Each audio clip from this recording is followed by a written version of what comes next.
பிரதமர் பதவியேற்பு விழாவுக்காக டெல்லி செல்வதற்காக மனைவி ராதிகா சரத்குமாருடன் சென்னை விமான நிலையம் வந்த நடிகர் சரத்குமார் தமிழகத்தில் பாஜகவின் வாக்கு வங்கி உயர்ந்துள்ளதாக தெரிவித்தார்.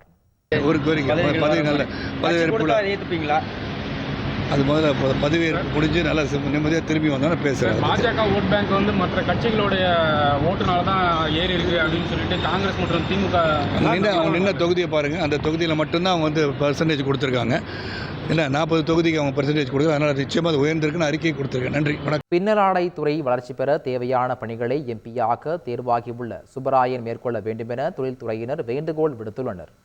இது தொடர்பாக பேசிய திருப்பூர் ஏற்றுமதியாளர்கள் மற்றும் உற்பத்தியாளர்கள் சங்க தலைவர் முத்துரத்தினம், பின்னலாடை தொழில் வளர்ச்சி பெற மத்திய அரசுக்கு தங்களது கோரிக்கைகளை எம்பி கொண்டு செல்ல வேண்டும் என வேண்டுகோள் விடுத்தார். கடந்த 10 ஆண்டுகளாக இறங்கு முகத்தில் தொழில் உள்ளதாக கூறிய அவர், மத்திய அமைச்சரவையில் ஜவுளித்துறைக்கு தனி அமைச்சரை நியமிக்க வேண்டும் என வலியுறுத்தினார். 10 ஆண்டுகளாக பார்த்தீங்கன்னா இந்த தொழில் அப்படியே கீழே இறங்கு முகத்தில் இருக்குங்க. இந்த தொழில் மீட்டெடுக்கணும் அப்படின்னா மத்திய அரசுடைய நேரடி பார்வை இந்த திருப்பூர் மேலே இருக்கணுங்க. 15 லட்சம் பேருடைய வாழ்வாதாரம் இந்த தொழில் இருக்குங்க. இந்த தொழிலுக்கு நீங்கள் பார்த்தீங்கன்னா நிறைய போட்டிகள், அண்டை நாட்டில் பங்களாதேஷ், சைனா அப்படின்ற நிறைய நம்மளுக்கு போட்டிகள் நிறைய உருவாகிட்டாங்க. கண்டிப்பாக இங்கே இருக்கிற எம்பி 3 மாதங்களுக்கு ஒரு ட்ரூப் அவர் தொழில்துறை சந்திக்கணும்.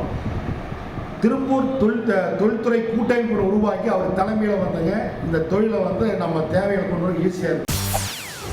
செய்திகளை உடனுக்குடன் தெரிந்து கொள்ள உடனே சப்ஸ்கிரைப் பண்ணுங்க.